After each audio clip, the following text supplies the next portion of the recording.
We also decided very early on, we are not making an HD version of the art style of the original. That's not our goal.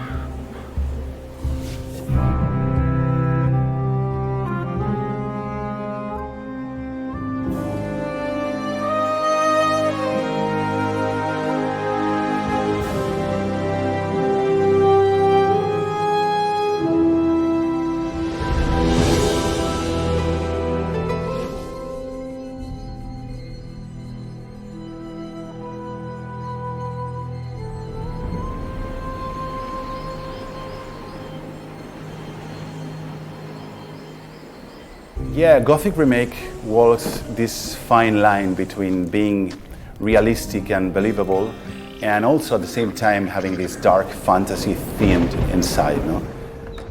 It should feel believable and realistic in terms of textures and colors and the details on the characters and the cloth and on the rocks and everything.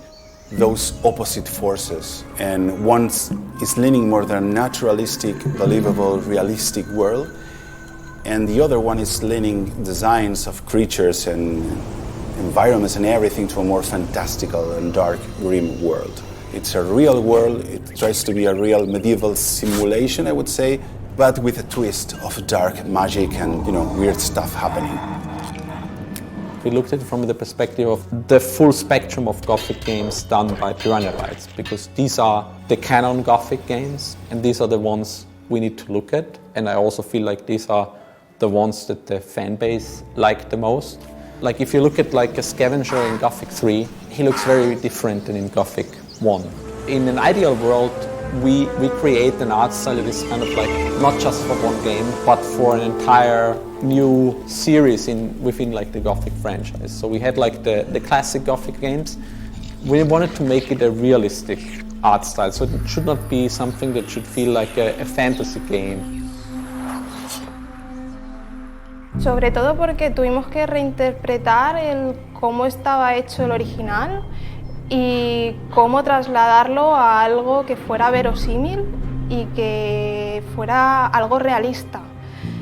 Y al final nos costó mucho encontrar como que el estilo de que queríamos orientar, por ejemplo, las construcciones, cómo iban a ser las casas, cómo iban a ser los puentes colgantes. Entonces, encontrar el estilo nos costó bastante. Una vez que ya lo encontramos, ya fue todo hacia esa dirección, pero hasta que llegamos ahí fue bastante complicado.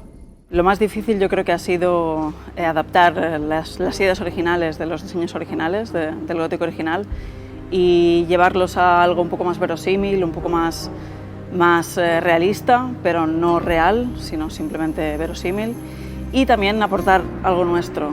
Y yo creo que convertir esa idea original en algo de ahora, algo más moderno, pero nuestro también, ha sido lo más complicado. Even like back then in 2001 and 2002, when Gothic 1 and 2 came out, they were not considered as like new references in terms of graphics. I mean, they had certain things that were really cool and unique, but like nothing that was like, wow, this is like the new benchmark.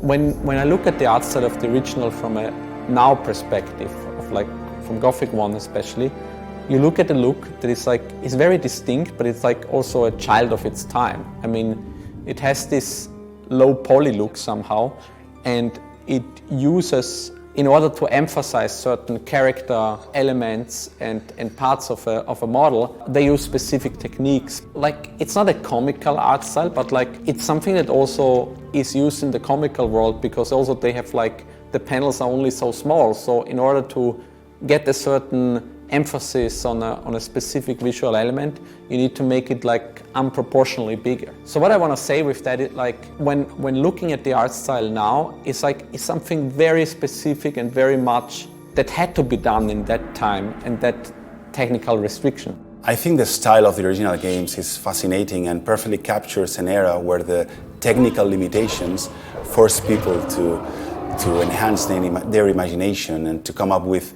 imaginary solutions, and actually pretty smart solutions. However, as an artist, I think that the fact that most interest awakes in me, it's how they progressively change the aesthetics of the game from Gothic 1 to Gothic 2 to Gothic 3. I mean, it's like from Gothic 1 to Gothic 2, there's a clear shift in tone, in colors, and everything that the game is trying to visually convey. And at the same time, as I tell you, I think that the aesthetic of the three games evolved with the time, and they started to, to take decisions to make everything more rounded and more realistic and more believable in terms of how animals should look and how environments should look and the proportions and everything. One of the most interesting parts is when you play Gothic 2 and you discover that all of this dark aesthetic just disappears as the barrier disappears, and now the game outside the colony, outside the barrier, is actually vibrant and full of life. And this changed the mood completely of the game. This evolution in the games, I think it's pretty smart for the age, and I think this is something that we should also try to respect at maximum. When we talk about people and players perceive Gothic, they're like, well, what do you do? I mean, yeah, it looks nice, but it doesn't look like the original.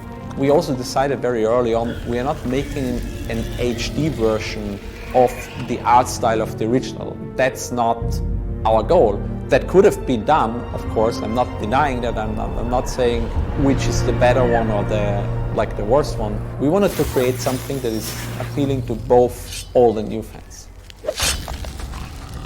Our main reference is the original Gothic, right? And this is now history of video games. It happened like more than 20 years ago. For us, this is our base camp. But from that starting point, I would say that we use the Baroque.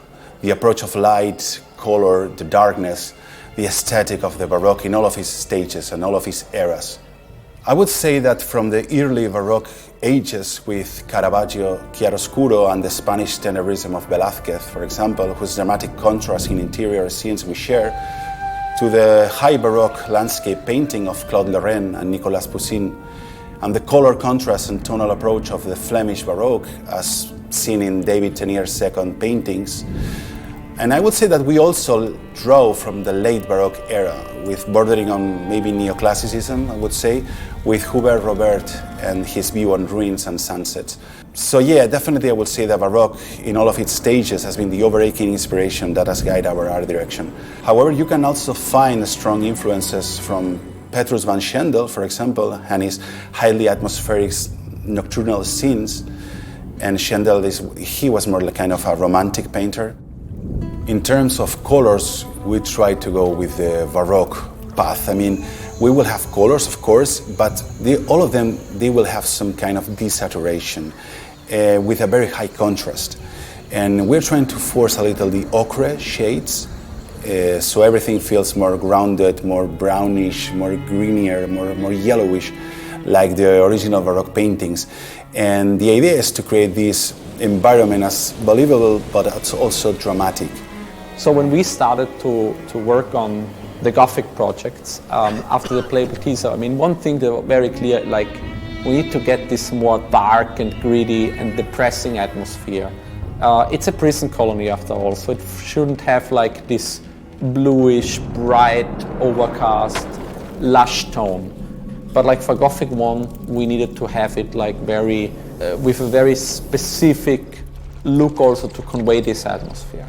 There was also some new techniques coming in, because we started the Gothic 1 remake in Unreal 4 and we converted, I guess it was after a year and a half, to Unreal 5, which brought this new light system, Lumen, in there. And Lumen works in a specific way.